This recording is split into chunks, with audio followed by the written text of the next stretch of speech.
Oh, all right.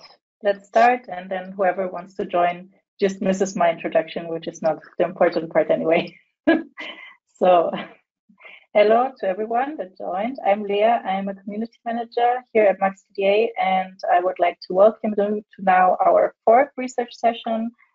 As I said in the previous research sessions, I'm very excited to finally have created an event series from our community, for our community. We want to see and know you, see what brought you to MAXQDA, how are you using it, see the amazing projects you're doing, you're working on. And this month's session is about the beneficial use of MAXQDA in NGO work. I'm very excited to introduce you to 3 representatives from the NGO Terre, who are using MAXQDA for a more qualitative data perspective in humanitarian settings. And yeah, as always, this is a free session where everyone is welcome to participate. So if you would like to do your own research session to present your project, just reach out to me. You can write me an email at research.network@maxqda.de or connect on LinkedIn as well. And this time the presentation will be around 30 minutes since we have 3 people speaking. And we will have the Q&A round as usual afterwards, and I will gather all your questions to discuss, and you can just write them here and I will collect them for later. Now let's get started and dive into the session. I'm handing the word over to Sukanta, Sophie, and Mariela.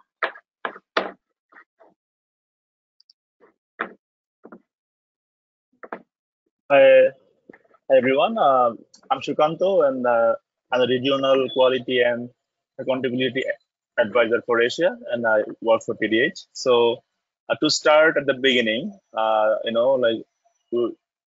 we would like to, we give an update on what we do in PDH. So it is Swiss-based child rights NGO, and our objective is to defend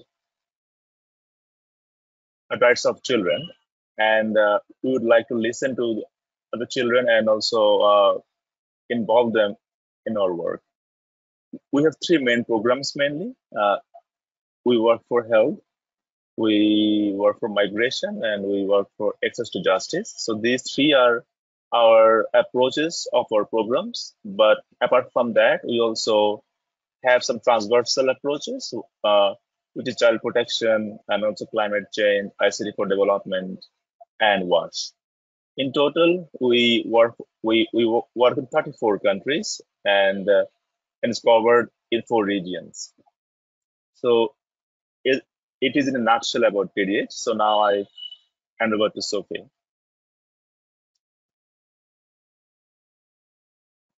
Thank you, Sukanta. And as you said, we work for a unit that is called Quality and Accountability. And you will have heard eventually in our sector, we speak about monitoring, evaluation, accountability, and learning. This is our function, actually. We collect data and analyze data to support better programming, making sure that we monitor our activities, our results, and evaluate our interventions to learn and readjust the programming accordingly. We also, sometimes in some organizations, you will hear about MERL, monitoring, evaluation, research, and learning. So our job, our daily job, Sukanta, Mariela, and myself, is basically to collect, analyze, and make sure the data is used for improving our programming on the ground. So why a project around MAXQDA? Why did we choose to use and test MAXQDA? What is at stake? Actually, in our sector, there is an increasing demand for evidence and for data. So the global tendency is that there is a encouragement or push for using quantitative measures or indicators and a standardization of data collection instruments. Also, globally, a process towards digitalization of data collection and analysis. So knowing that we in the NGO sectors, working in humanitarian and development setting, we have some constraints. We have to work very fast. across different cultures, with communities that are deeply affected by crisis, and we face usually operational constraints like access to people, moving, security, etc. And research is not our core business. We deliver activities on the ground to save life and improve the lives of the people, but we do not do research as our core business. So the consequences, we have no time to design long methodological protocols. We often are encouraged or pushed to repeat measures, quantitative measures with a high frequencies, and to work predominantly with quantitative methods. So the tendency might be that we use and may overuse long structure questionnaires, and it can lead to also inadequate use of qualitative data collection method and analysis, because the personnel we might have on board are more acquainted or familiar with quantitative measures. And in turns, we work more on the basis of deductive approach, and this creates confirmation biases. So of course, this might, it's the black picture is not always like this. It might be consequences that we face on the ground. And the potential effect on the people might be, we may cause embarrassment, fatigue, data fatigue, even re-victimization, because we work with people who are deeply affected by crisis situations and children. And then also we might exclude people from our data collection analysis process and not hearing the voice of everyone, because if we run too often like household surveys, then we miss the hardest to reach. So it has an impact on the data quality and on our capacity to learn, make decisions, and our programming is therefore affected in addition to people. So it was very important for us to keep on promoting qualitative data collection methods.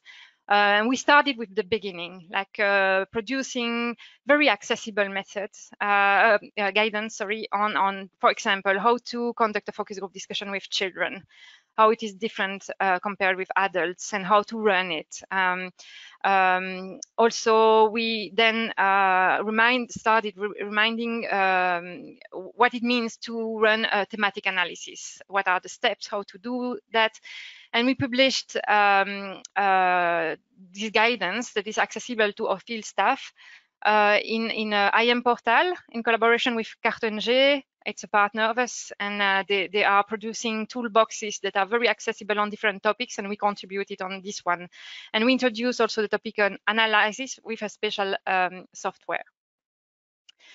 Our aim is really to go through a paradigm shift, having conversations that are more equal, in less dominant way, that are more adapted to children competencies, that are more natural and more engaging for communities. We want to enhance also community participation in our data collection analysis work, and then also improve the way we triangulate data, improve the analysis of our work, and question our biases as humanitarian. We sometimes can be tend to find what we look for.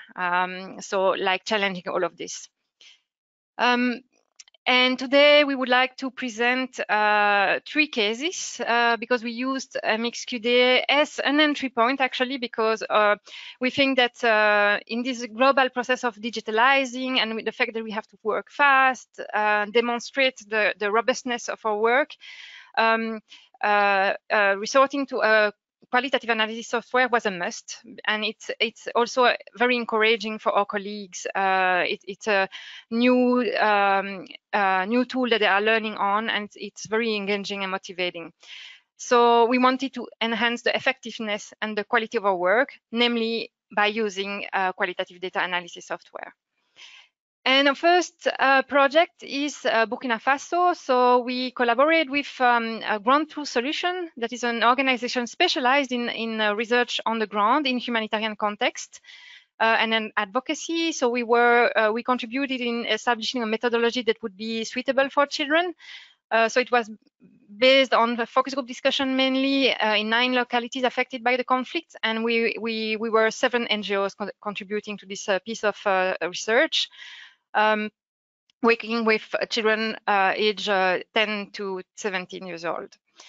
And we really see the benefits of using MAXQDA there. That was actually already used by Ground Truth Solution previously. So we really learn how to use more advanced functionalities like FGD work, using speakers, variables, interactive code metrics, frequency reports, and code matrix browser, so basic and more advanced functionalities. And we saw also the benefit on how it facilitated our group work. We were able to do spot check on the coding realized by others. It was a more transparent analysis process, and there was a better quality control. And we were able personally to, I realized how much it enabled me to deconstruct my own biases, actually. And in turn, it really meant analysis that was richer and more convincing to do advocacy work, knowing that we had only resorted to focus group discussion. We triangulated with secondary data. But the fact that we were able to present like frequencies, calculation, and how we had proceeded and embarked more people in joint analysis processes enriched drastically our analysis. We faced some challenge though, like when we had to share files. In the NGO sector, we work in areas where sometimes connectivity is not the best. So exchanging files that are more than 10 megabytes was a challenge. Also, in the anonymization process of the focus group transcript, we realized that we had duplication. So it meant that we were not able to use all the variables for our analysis. And it took us a lot of time to clean, ensure that we had transcription that were fully clean and also variables, tables that were also completely clean. We faced bugs actually when using the interactive code matrix that was not really resolved, although I must say that really the help desk of MAXQDA was super helpful. We wouldn't have managed to complete the analysis without them. We also we struggle in using other visualization tools than the basic ones, and we struggle also a little bit, but we managed not to misuse frequency calculations in the analysis. Everyone in the NGO sector is so used to quantitative measures and using bar charts that it would be the easy path actually to only use frequency calculation of codes, but we managed to overcome that in the end. So you see on the screen, some of the variables appeared on one file and not on the other when we wanted to merge files. Another case is Egypt, and here you see some of the products, an extract of a table indicating frequencies of code and a code matrix browser. What is interesting here is that they set up like community meetings areas in the refugee community groups in Egypt, so to inform them about the project interventions in the communities, promote permanent communication, and it was an ongoing process. It was not for a big study.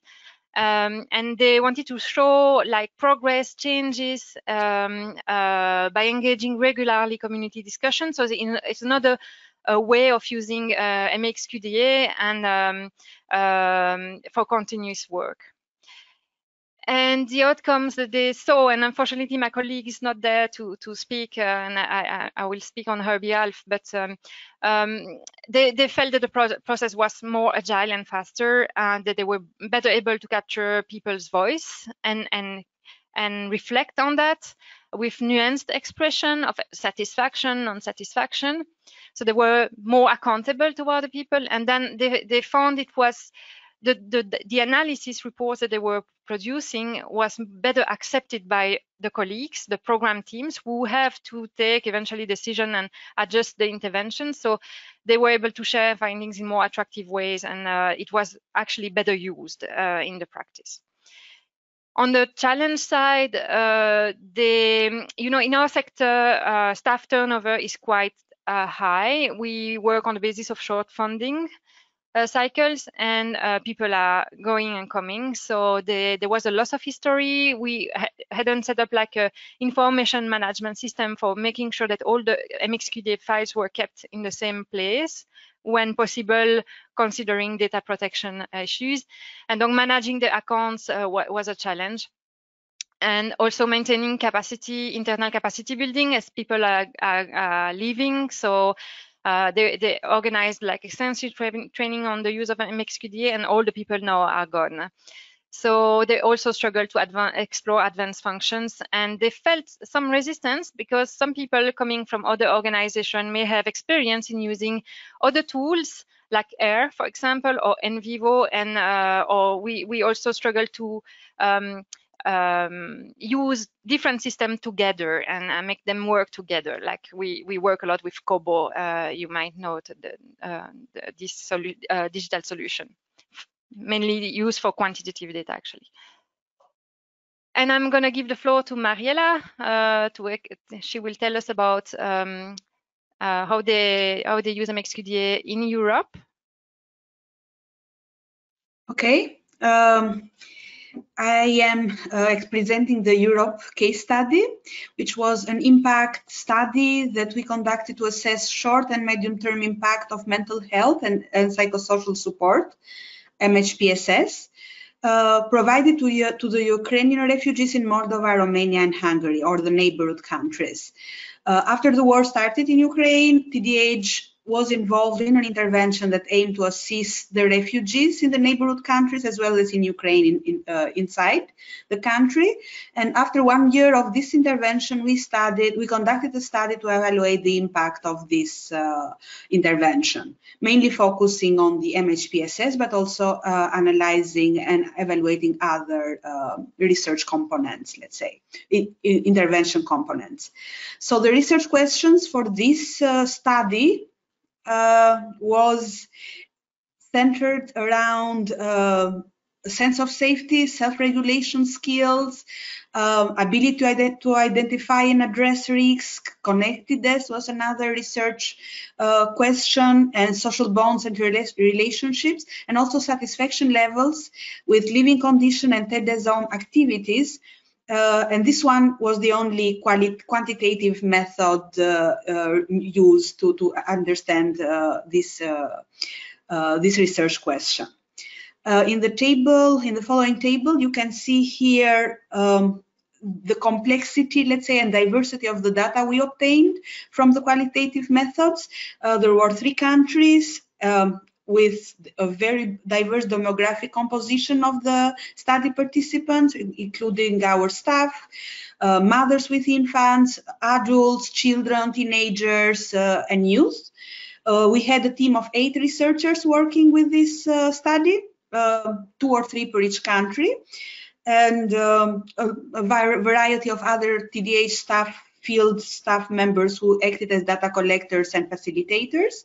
And we visited actually a huge number and diversity of centers. We visited residential centers, transit location, reception centers, and also had focus groups and key informant interviews with refugees living in private accommodations. And this is important because they were also considered as variables for the analysis of the study and the findings. Next slide is showing what was at stake. As I was mentioning, the diversity and the complexity of the study was a big factor that was, let's say, ameliorated by the fact that we were using MAXQDA. And for this particular kind of research, as you might understand a bit, the MHPSS or mental health and psychosocial changes are very complex and very difficult to study and to measure because they tend to be subjective, they are intangible, they are also very unstable, so they depend a lot on various factors, and depending on the time or the period of the day you are measuring, they can also change. But it has actually led to a very huge discussion internally between the potential of using qualitative versus quantitative tools. As Sophie was mentioning at the beginning, we were a bit reluctant to use quantitative tools just because questionnaires tend to be very not sensitive, and they are very difficult to explore emotions. They have a very high potential for overestimating or underestimating things that we are measuring, and also they have a very high potential of re-victimizing or re-traumatizing, especially so close to the traumas that the refugees was actually experiencing in their home countries.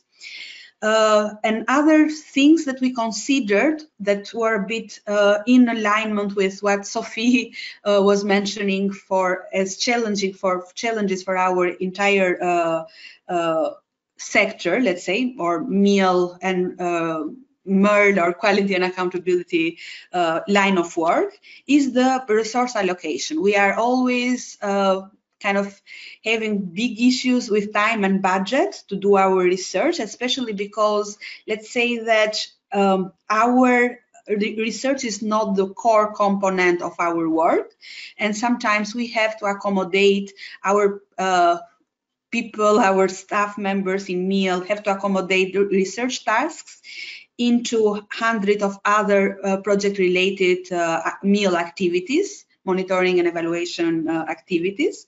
So that's why it's a need for a very high level of flexibility and adaptability. And sometimes structured research plans are very difficult to follow.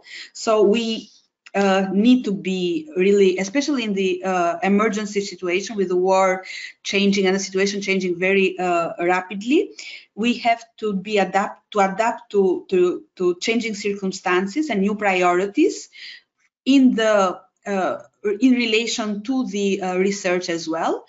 So, and the research should be more action oriented, because it's aiming to prompt decision makers inside the organization, but not only to take action and needed action. So sometimes, even if we follow strict research standards, sometimes we have to sacrifice rigorousness in terms of research methodology and to kind of provide more to in terms of being more action oriented and having findings that are really prompting action. Our main audience is actually donors, implementers, internal decision makers in the organization, policy makers and other stakeholders. Therefore, even the reporting should be much more accessible, much more visual and actionable. This is why MAXQDA were actually one of a life-saving, let's say, tool and software for us to really help and make us more able to provide all this, to respond to all these requests, let's say. Next slide. Okay, this here it's a print screen of one of the, let's say, for me, my favorite tool in MAXQDA and function, which is coding, and especially creative coding, which is after you go and explore all the codes that are in the qualitative data gathered, you have the opportunity to kind of play around with the codes, do some kind of mind mapping and explore relationships that the codes have. So one of another very important function that we used a lot for this study is the search function, document retrieval function. Memo writing was used a lot, and other visualization functions. And the main aim was to do cross-project analysis, aiming to compare findings across different demographic groups and different locations to identify common themes. What, for example, all children in all countries were saying in common, and variation, what was, for example, different countries coming up, what was coming up more in different countries than the others. Also, what were mothers saying differently from their children. So that was a very good way to analyze and kind of identify patterns and relationship between different codes in the data. Another tool that we were using a lot. Next slide. I don't know why I cannot. Okay. is the summaries with coded segments. You can see here how MAXQDA is enabling visually to understand all the segmented codes that were going into every code, and you have the opportunity to do some summaries based on what the different project participants were saying based on different codes. So these two were actually among the features of MAXQDA that we were using a lot. So that's why I selected these two functions to explore further. Okay, challenges. Actually, we are totally aware of the fact that the bigger challenge was lack of time, and the fact that we couldn't have proper time to properly train all the 8 researchers that were engaged in this study. Therefore, sometimes the collaborative capabilities were not exploited at their best because of that, and also we are not considering ourselves, let's say, proficient in the tool, so we could have explored better visualization functions and also some more advanced encoding functions. But unfortunately, because time, and especially in the middle of the emergencies, time was a very important factor. We couldn't go in depth in all these things. However, what we were kind of innovatively trying to expand the use of MAXQDA after we saw how beneficial it was for this research, we were more and more trying to use MAXQDA for proposal writings, and especially when we are writing the context analysis or the project justification part of the proposal. Which sometimes it's requiring a lot of research and documentation analysis. So the context analysis or situation analysis, we used MAXQDA to go through other research that has been published by other NGOs or by research entities, or other analysis that we have done for other or similar intervention in other before in the same areas. So this is why we were using a lot MAXQDA to do this kind of content analysis, and also to consolidate narratives. For example, the monitoring and evaluation meal narrative in new proposals. We were using policies, internal policies like monitoring and M&E minimum requirements that we have internally in Terre des Hommes, but also other policies that exist in the field to kind of consolidate the part of monitoring and evaluation in the new proposals. And this is just some ideas how we have been exploiting a bit MAXQDA, but of course, I think that there are a lot of other opportunities to explore it further and expand the use of the tool of MAXQDA further. Okay, Sukanta, over to you. Yes, so I mean, thanks, Mariela. I mean, as for now, we have already heard about I mean our experiential challenges that we have learned from Egypt, Europe. I mean, we are aware on these challenges, and I would like to highlight a bit those operational, technical, and also programmatic challenges overall. So as we can see, I mean, we as an organization, TDH, are more you know, like more encouraged to work with partners. So we want to localize our actions, you know, to increase meaning and also quality of our work. So what does it mean? So one challenge is that our partners doesn't have the access skill of the software, and also, I mean, to work with youth and children, and to make our work more participatory. it's difficult to involve them in this process of analysis with this software.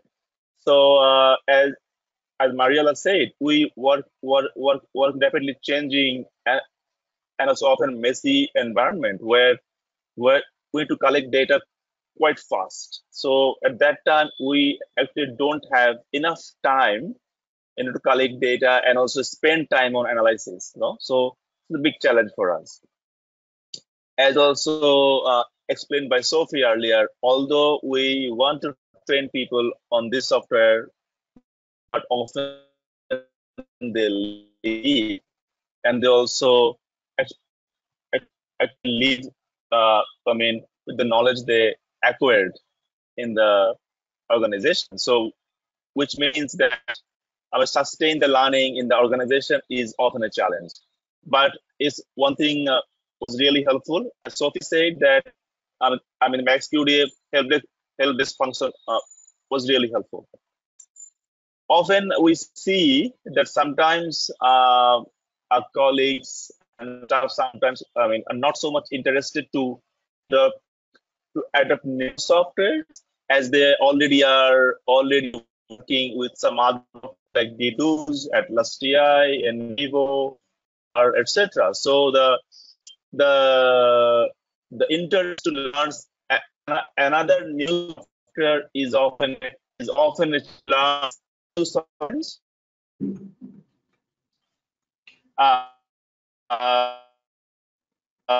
We are seeing it in one of our. So we are already.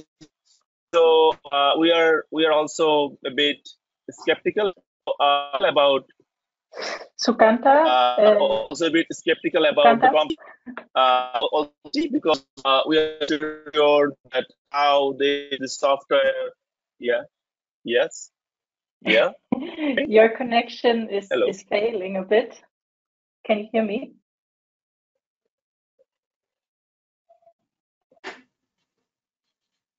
I can hear you now. Okay. Is it clear now? Your voice is cutting off. Is it clear now? Yeah.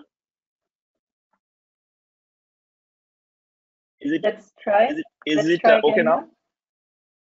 Yes, it's better. Maybe try to turn off your camera. Yes. Sometimes it helps for the voice connection, audio connection. Okay, I will stop my webcam. So then one last point is compatibility, because we work with some other softwares like Kobo Toolbox and also the Service CTO. So how does this software work alongside other softwares is often a question actually. So next slide.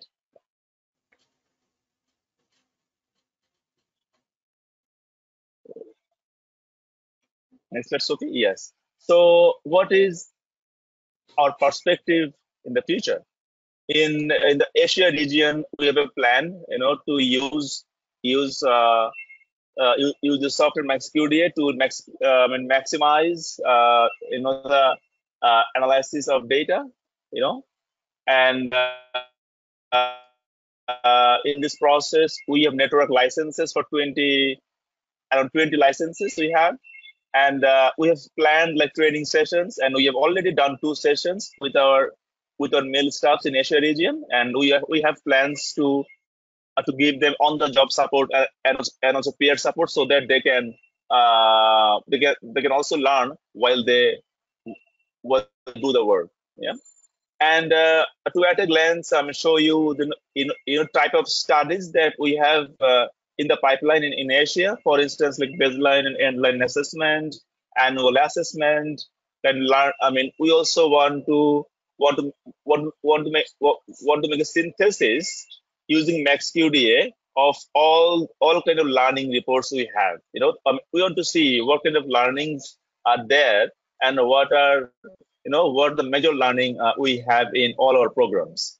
And we have also planned to use the software in outcome harvesting, substantiation, analysis of data, right? We also have in India one study, which is like 3 phases. We are calling it like longitudinal study, and it is running by, almost 2 years. And we have one study on child marriage, and it's a completely qualitative study. And in Myanmar, we have another study, like competency framework assessment. So all these studies are often mixed methods in design. Earlier the studies were mostly like quantitative, but at the moment we focus more on mixed method study designs. So in Asia, we'd like to pilot MAXQDA to enhance our qualitative thinking, to emphasize more on why things happens and how things happens. Yeah. And in this process, we would like to encourage, we would like to give more emphasis on alternative FNE approaches, say for instance, outcome harvesting, and also like MSC, what we call most significant change. We are using outcome harvesting in one of our projects in Bangladesh and also in Nepal. So it is our plan. Yeah. So it is in a nutshell, how do we see the use of this software in the future? With this note, I would like to stop here. Yeah. And thank you. I just would like to add something. Thank you, Shukanta. And we also will have to plan every year for some mentoring, because we were trained, and thank you, Amélie, because Amélie Dumarché was our trainer, and without this training, we wouldn't have been able to start to use the software. And also something that we have to do at the institutional levels, making sure that we secure some resources for more advanced mentoring or advanced webinars, to make sure that we can also continue making progress and explore those advanced functions that we were not able to use so far. So special thanks also to Amélie for her support, and she also, which was great. Amélie understood very well the context we were working in, which is different from versus the academia. So it was very helpful also to see what type of use we can make out of the software while remaining in the limit of our mandate. So thank you very much for that. And thank you for the invitation, sharing our experience in this space. It's much appreciated. Thank you so much. I also want to thank all 3 of you because yeah, that is something I really like to see, that MAXQDA is being used, for something good, for something that can be helpful, that can avoid bias or deconstruct. And I think it's super important to have the perspectives of people in qualitative research, and also that you're exploring other methods. And yeah, also like Sophie, like you said, you had a training of one of our MAXQDA professional trainers.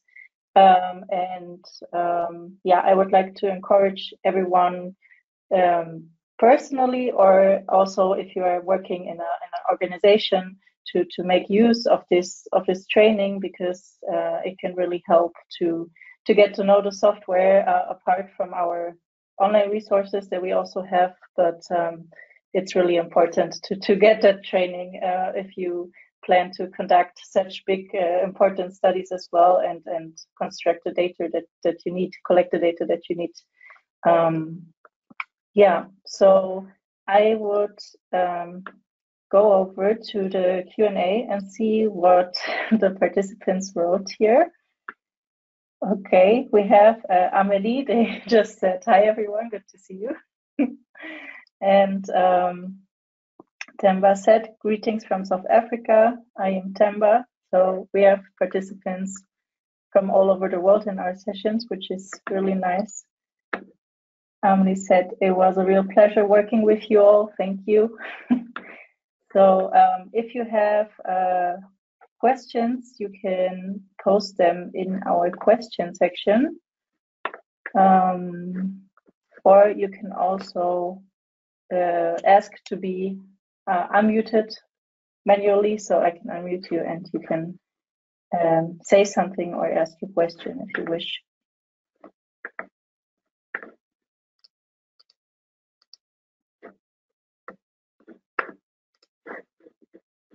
No questions for now?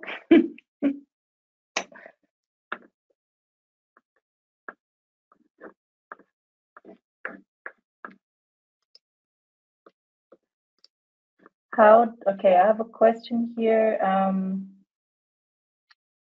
How does MAXQDA treats confidential data, a topic relevant for humanitarian contexts? Do you have your experience with that? Did you make sure that your data is confidential and that is treated well? I think I know who posted that question eventually. For me, like one important step is the anonymization throughout previously or before we import all the transcription in the software. So it starts with like having sound ethical reflecting around ethical consideration for the study we run, and then transcription anonymization starts much before. And then also the way we exchange files, we store, like for example in our case in the focus group discussion study, we set up like strict rules on how we were filing informed consent texts, plus how we developed our variable, we anonymized transcriptions, and we filed the documents where names were in it in a very protected way or rigorous way. And then also making sure that we store, we're having like real rules on storing MAXQDA files on our computers, knowing that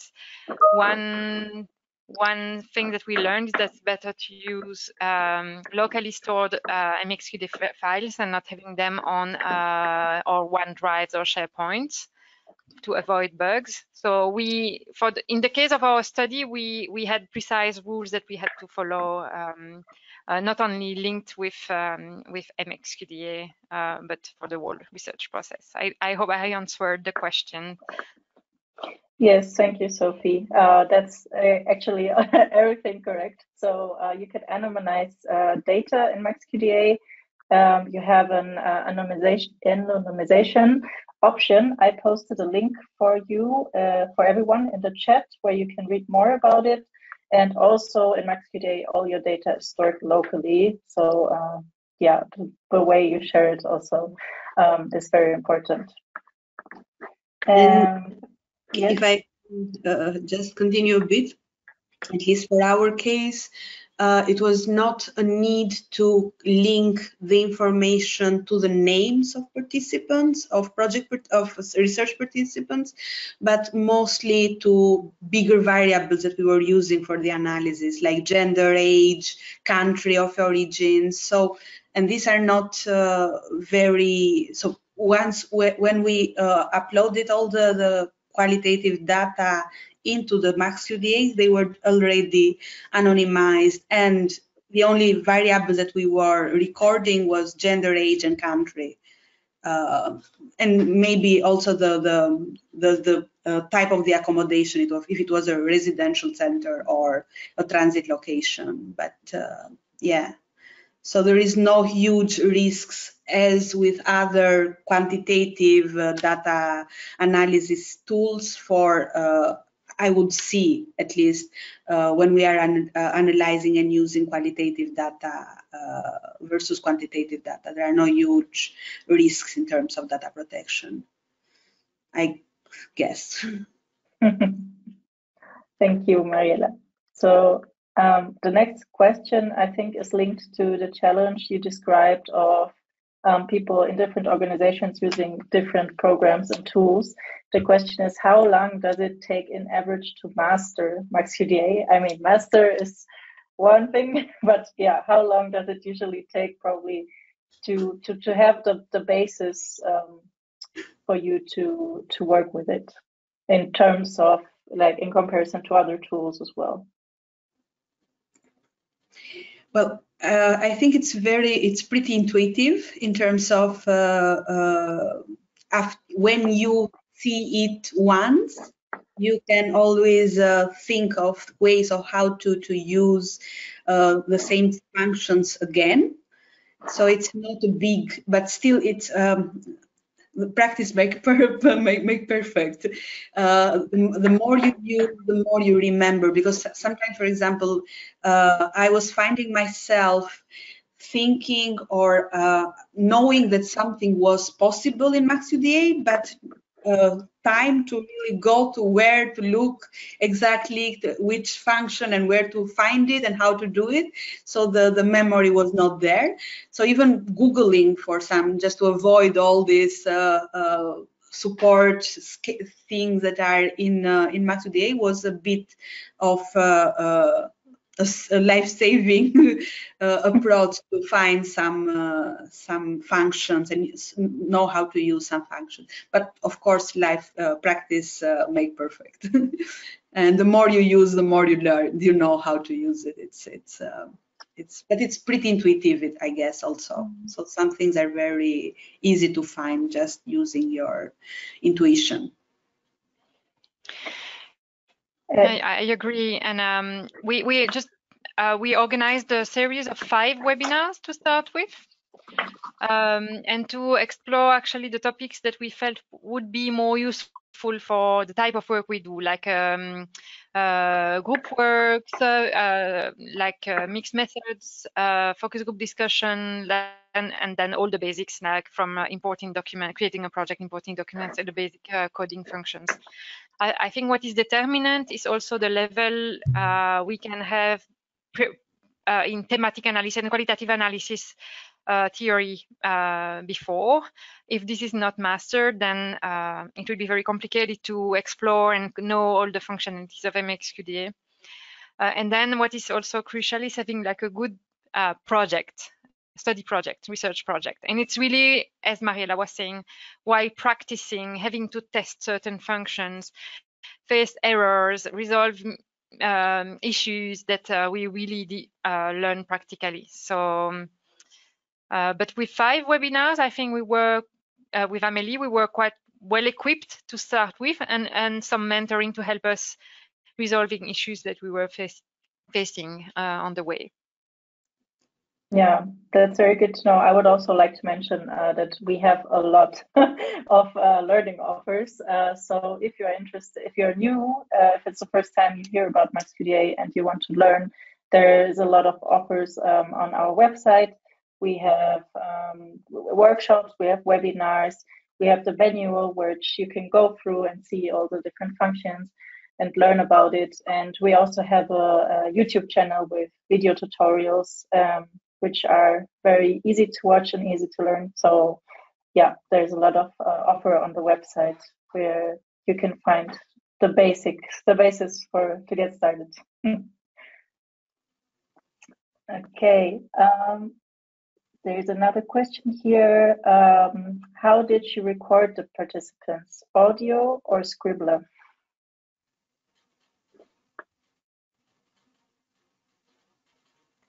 I think the software have option to work on transcripts and also on audio. So you can voice record the data with any type of recorder or something, and you can upload your audio file to the software, and you can, it can help you code the audio file as well. And we actually do it on, on transcripts. Yeah. Yeah, the same for, it was different in different countries, but usually they were recorded and then transcribed into normal text and then uploaded in MAXQDA for the analysis. We couldn't explore the, I think there are some options for MAXQDA to do transcribing, but we were not we didn't have time and we were not very confident in how to use that. So we did the other way of recording and then transcribing ourselves. Yes, and often there is a translation also. It's not systematic, but you know, the people are interviewed in a certain language, and then transcriptions are done in English. So there is a process of translation in between, which may pose also other questions, but we can always check.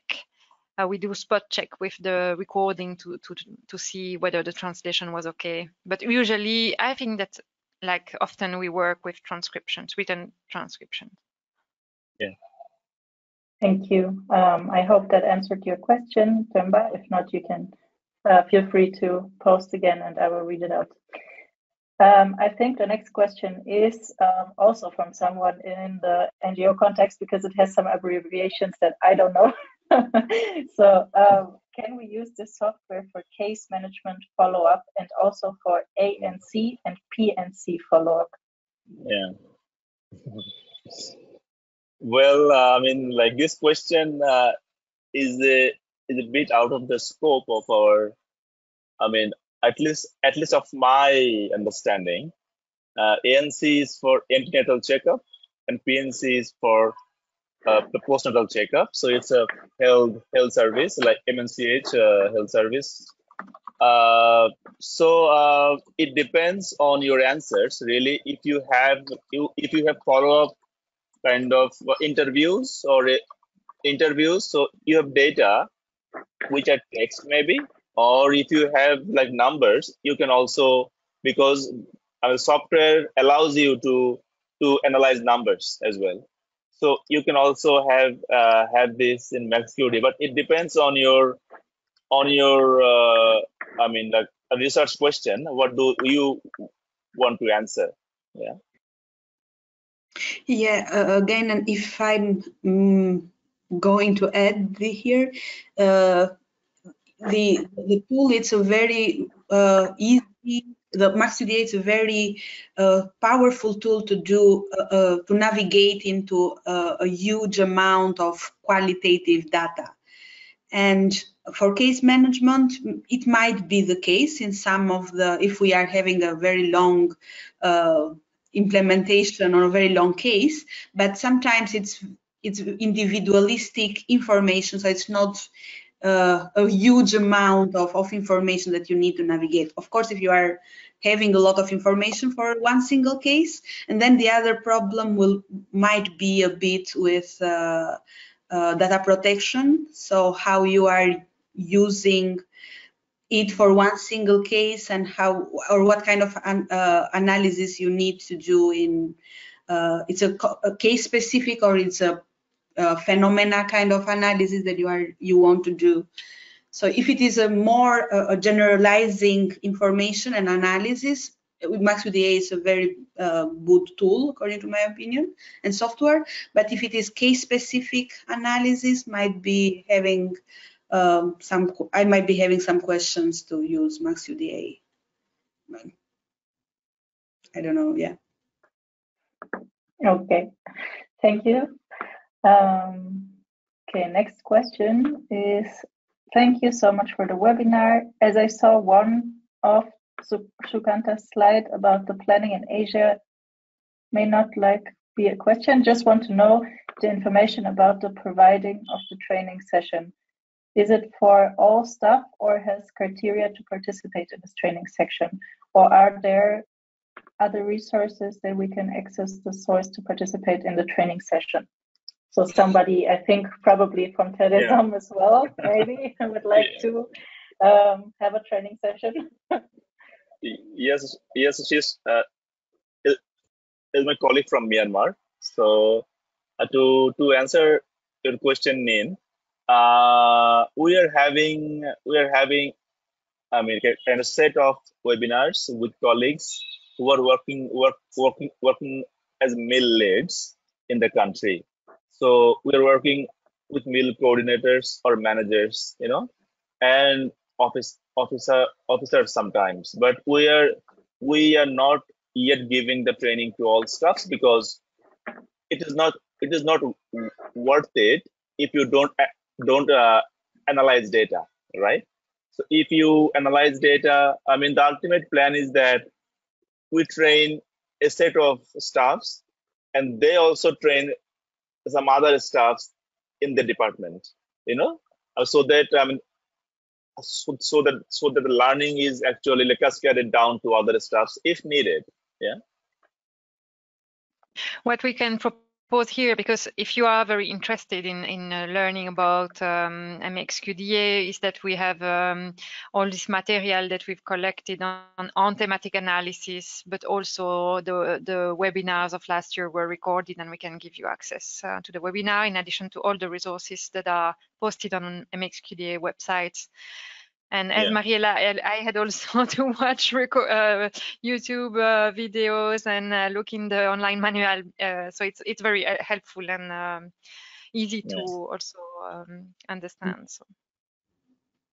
Yeah, that's very good to hear, because we try our best to give you a good user experience. And also, if you are trying and you get to the limit of what you can see or learn, we also have our support team, which, as you said, Sophie is trying to be quick and as possible and trying to help you out. So there are a lot of options to learn, and yeah, I will encourage everybody because it's a great tool. We have one more question that I see here. Thank you for the presentation. It was very interesting. What you said about using creative coding. Can you tell us about other coding tools you used?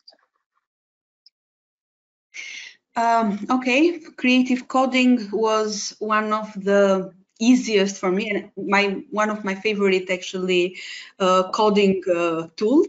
Well, what I think, all the coding, after you do the first part of the work, is going through all the qualitative data that you have in gathered, and kind of understand what are the patterns, what are the main codes, what are they talking more, and depending on the countries.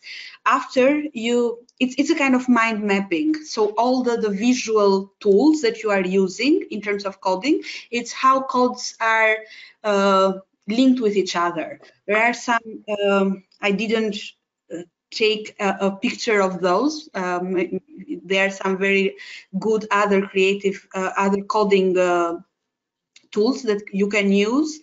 And we were using them a lot just to understand what are the relationship between different codes. So, for example, how is emotional regulation with connections, feeling connected with other with other family and friends is related.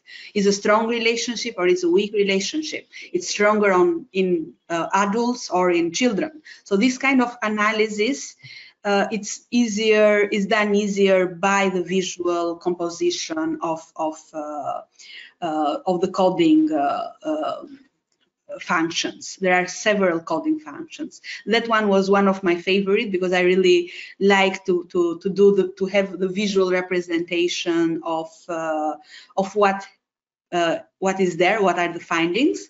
And I really am a visual, let's say, learner or a visual person. But of course, different people can have their own best and favorite, let's say, tools. So yeah, but there are a lot of, for example, there are another very important and very powerful analysis is also the word count. When you can see what are the words that has been used more.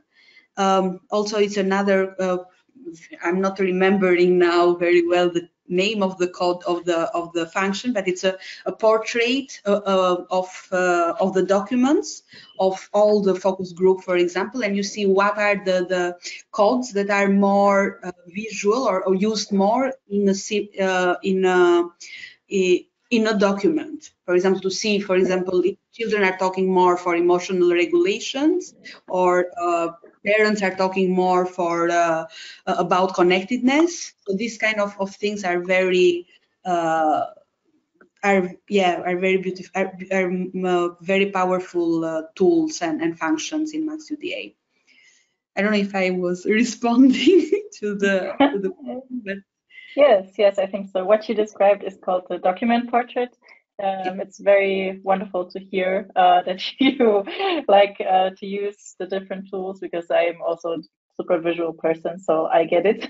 And we actually have even more visual tools in MAXQDA, and if you click through the manual, you can actually see all the different kinds of visual tools we have. For example, also the word cloud. Yeah, we have a lot of options to visualize your data, which helps to get a better overview.